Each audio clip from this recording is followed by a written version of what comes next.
Hello and welcome to this week's episode of Future of XYZ. David Johnson is our guest this episode, talking about, really struggling to find the right topic, I have to say, because your expertise is so broad. But we are going to talk about the future of law and activism, and really the intersection of those. David, thank you so much for joining us on Future of XYZ today. Thank you for inviting me. I really appreciate it, Lisa.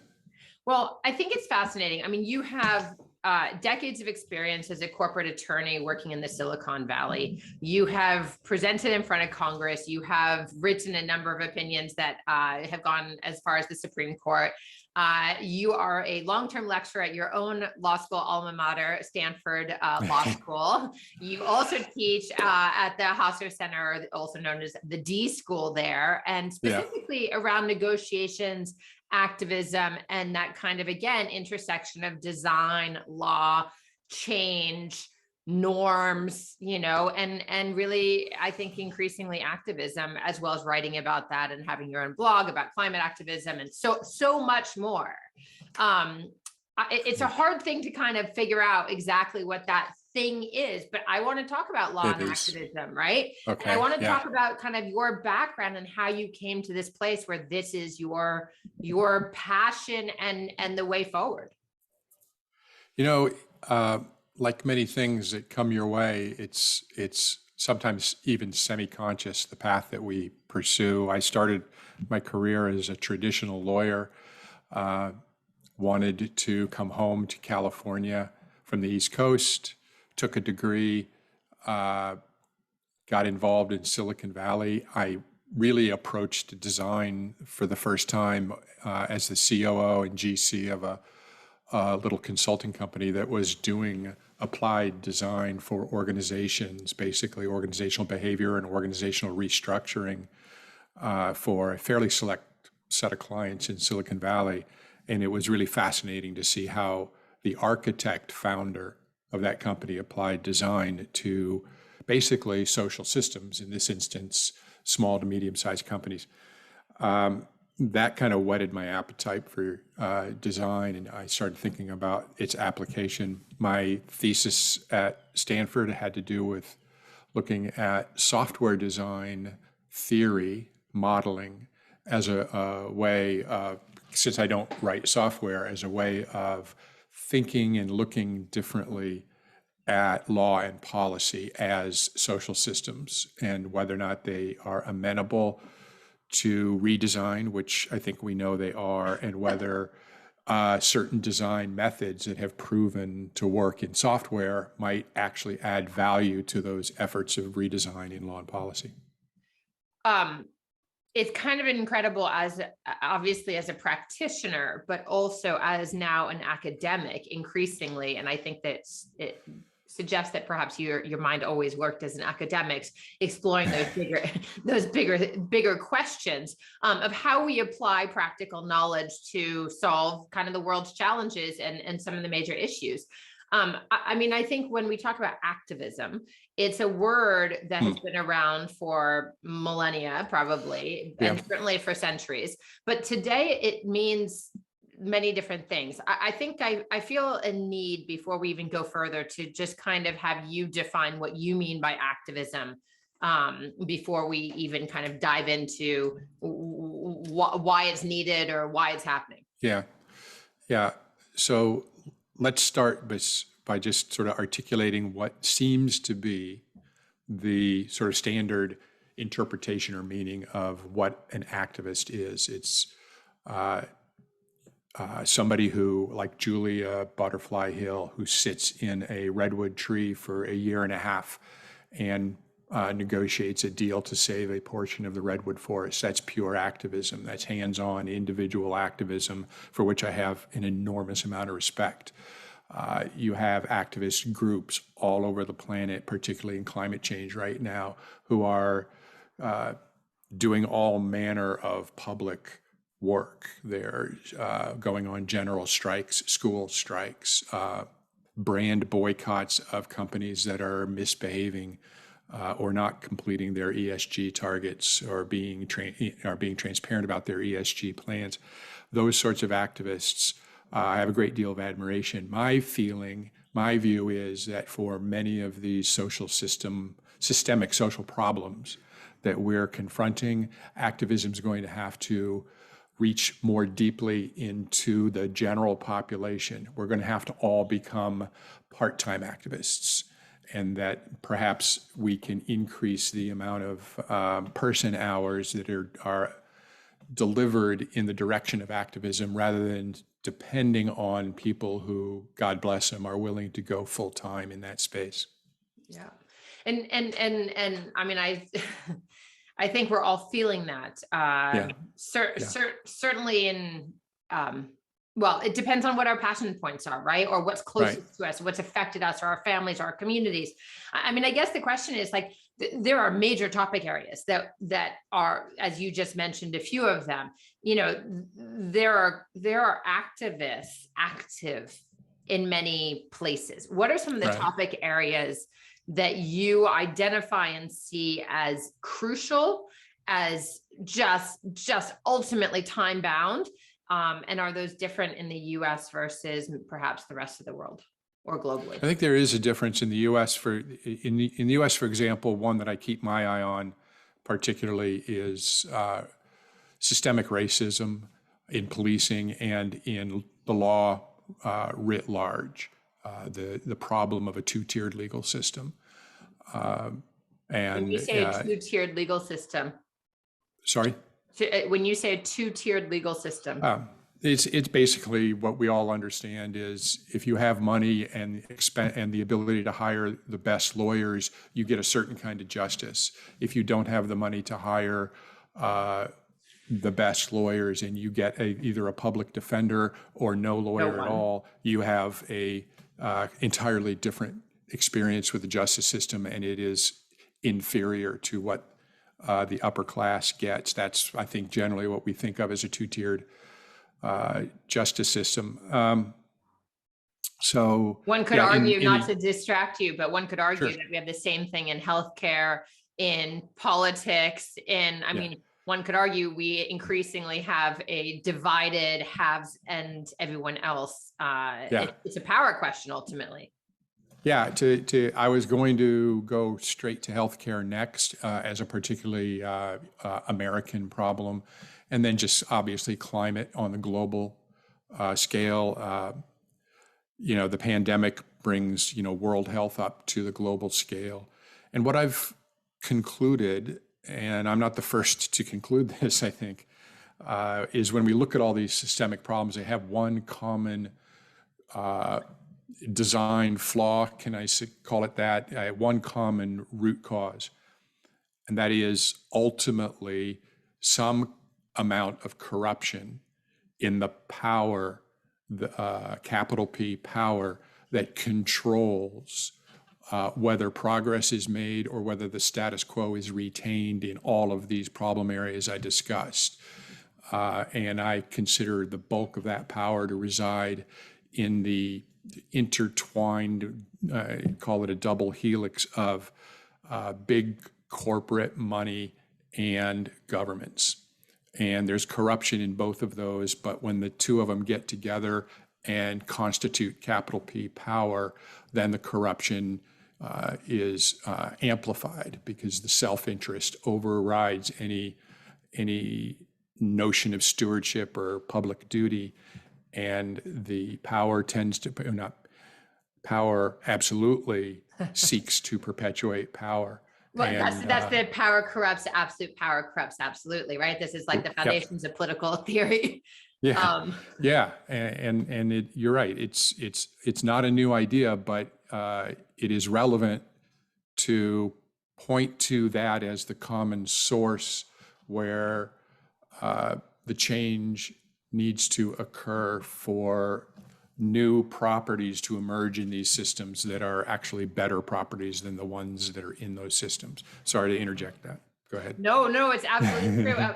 I'm aware of the fact, and this is an interjection on my own ability to moderate a discussion like this, because as we did in the prep, what we are talking about is something I've been exploring since the mid 90s. I wrote my senior thesis in college on identity politics and basically self versus other. And all of this comes into play. I said to my grandfather, in those 90s that, like if you have a pay to play democracy, it ceases to be a democracy. And that's obviously Right. the extent of what we are seeing now. He told me I was far too cynical, far too young to be so cynical, but here we are.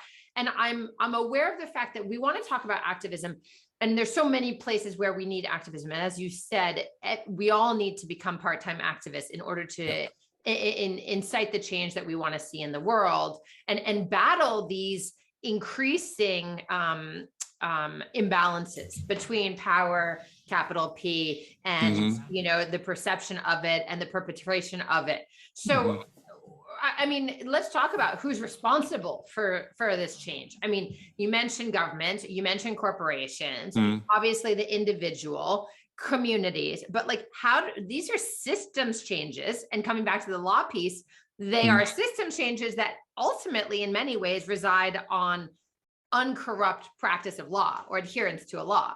So who's responsible for making both the law and the activism parts possible? Yeah, that's a great question. I've got 2 or 3 thoughts on that. First of all, let me just lay out this sort of foundational hypothesis that I operate from for the U.S. purposes, and that is our federal law and Constitution in particular, from the founding fathers onward, amplified a couple particular rights. Curiously, one of them was individual rights, specifically vis-a-vis the government. The purpose of the Constitution at a very high level was to protect the individual and even the states from a centralized government.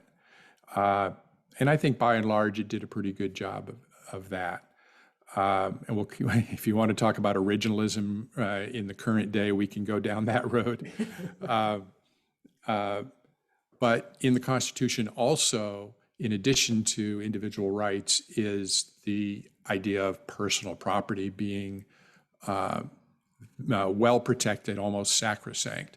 So when you take individual rights plus personal property, the right to property separate and apart from any government interference, and that's property, in the broadest sense of the term, not just real estate, and then you dunk that pair into the brew of a free market, notionally free market capitalism, you end up with the recipe, the design for a system that will start to leverage those 3 legs of the stool, for lack of a better phrase, and we end up in a place where wealth, power, status, celebrity to a degree, and particularly when we brought in the personhood of corporations and the double-edged sword of giving individuals protection behind the corporate veil, and then at the same time giving corporations many of the rights that individuals have, and thus being themselves part of that sort of 3-legged protected entity structure. Yeah. Then we get to a place where wealth and power are unfettered, and the gap between the general population and, people have talked about this, the 1%, the 99%, the gap between the general population, who are supposed to be the primary source of power in a democracy, and the actual capital P power that's been co-opted by the 1% in their ability to, guess what, make the laws. Power can perpetuate itself pretty easily if it can make the laws that perpetuate power. I can't recall who I was having this conversation with the other day, but I said, I don't realize if we are kind of back in the Middle Ages in our kind of ways of exploring, or whether we're in this dystopian Mad Max future. And then kind of realize like it's Machiavellian but kind of worse. It's like we're in both of those places. So we need systems change. And this is both in the US and this is a global phenomenon that we are seeing rising, because America has exported this type of very particular capitalism, and money equals power to the rest of the world over the course of, especially since the 80s, but it's been going on for a lot longer than that. So as we look at individual action and community organization, that activism and the major topics that we need to fight for, from climate and healthcare to, again, judicial justice, et cetera, systemic racism, and the list can go on and on and on. What kind of actions can individuals hope to take that is really going to move the needle? I mean, you teach these things, and you have a huge passion for it. I'm working on the theory. Let me start here.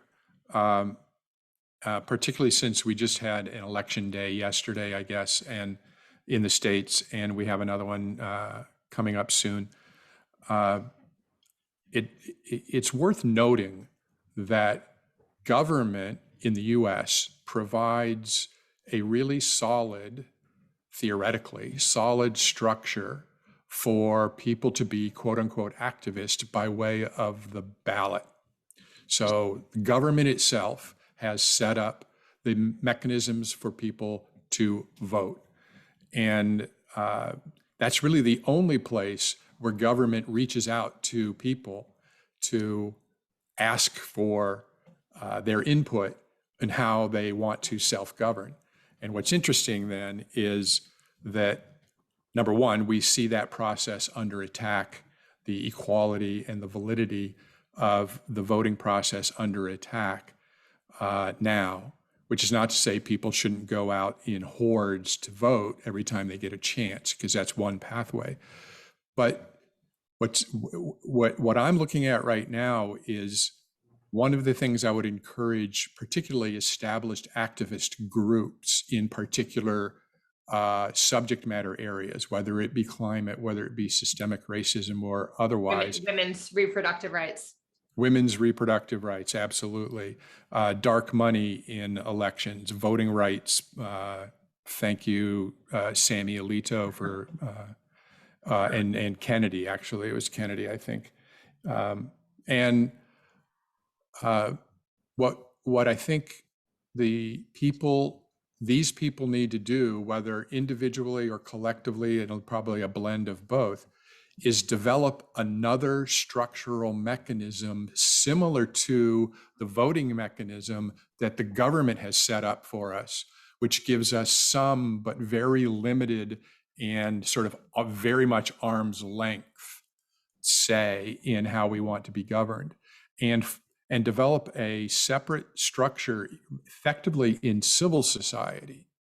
And I think it can be done virtually via the internet, a structure whereby people can express their voice in somewhat the same way. They can participate in somewhat the same way they might as voters, and yet be activist in that process, and bring a huge number of people's voices together to generate a capital V voice of the people that can then stand toe to toe with the capital P power that has corrupted our government, and at least make it a fair fight, at least, bring the right weapon. And are there mechanisms within the law that allow these activist organizations to do this more effectively than say how most of us are doing it today? I think there probably are some tools that the law provides, and I don't think there's any secret to them. And one of them is going to be the nonprofit organization, the 501c3 and 501c4, including the vehicles, the vessels, the super PACs that are vessels for pouring money into politics. That's one pathway for activism.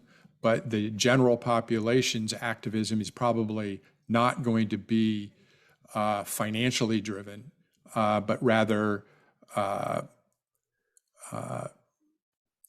voice or boot driven, meaning boots in the streets or voices in the air, but just so many boots and so many voices that it becomes overwhelming when power, whether it's in government or in corporations, they have to confront it. It's important to remember, whether it's a democracy or a dictatorship, power still ultimately derives from the population that government is trying to control. We look at the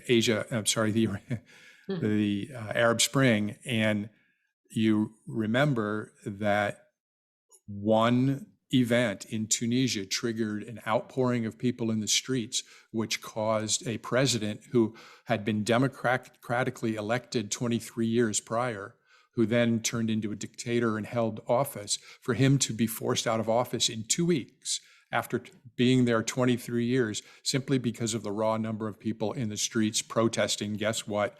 Corruption up and down the ladder. And then that spread, of course, to 10 or 11 other countries also. Some of which had success and some of which had brutal crackdowns and prolonged civil wars. Ultimately, yes. But the interesting point is, it was the people in the streets using their boots and their voices who forced the issue. Absolutely. There may not have been an adequate end game in place where the power vacuum could be filled with the right kind of leadership, but I wouldn't call it a failure by any stretch of the imagination, simply because of what it demonstrated. Never. Activism is never a failure, I don't believe. Right. I'm with you there. Yeah. So, I'll leave it at that, because I forgot the call of the question at this point. Yeah, no, it's so good. I mean, we're looking at time, and I want to just ask one more. I mean, you and I had talked about, you have some incredible predictions, not all super happy ones, kind of looking 10 years down the road. But I want to come back to that through the lens of the future of law and activism. Give me your high low on kind of where things are going as we wrap up here. So I think let's talk specifically about the climate space.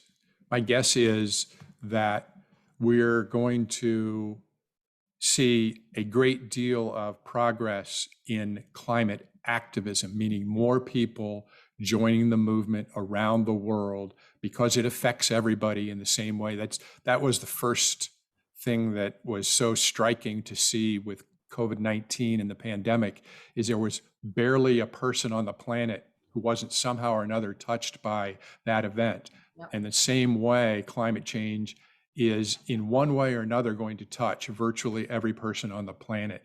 These forces, environmental forces both, are the very definition of apolitical. And so I think we're going to see, particularly with Gen Z and then Gen Alpha after that, we're going to see a shift in ethos of the younger generations coming up, and we're going to see a lot more activism. And I'm not sure how it will play out.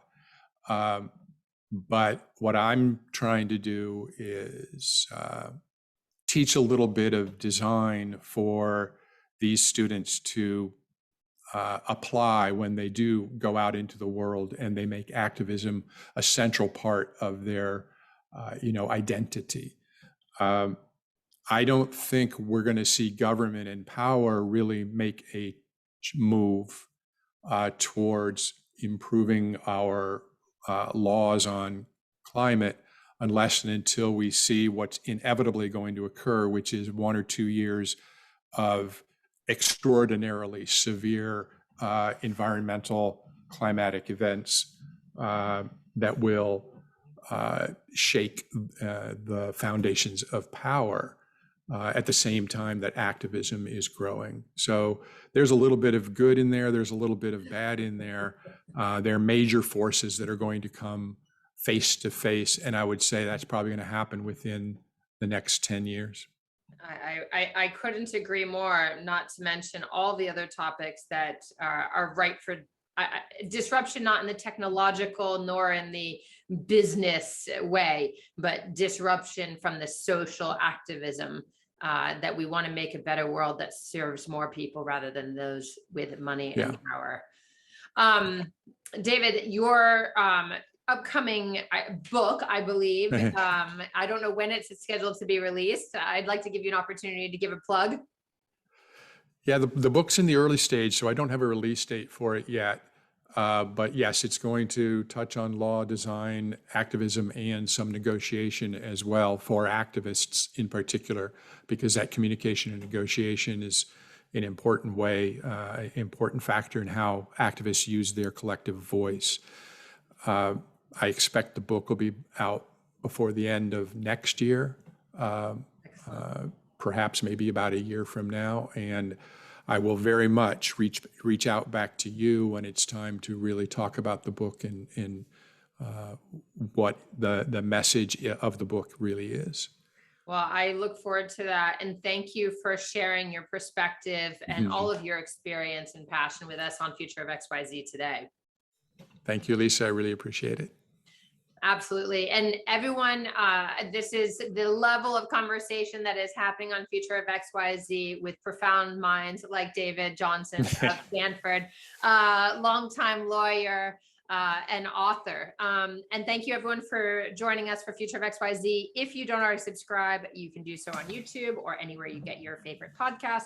And make sure you follow Future of XYZ on Instagram or visit future-of.xyz to nominate yourself or someone else brilliant you know to be a future guest.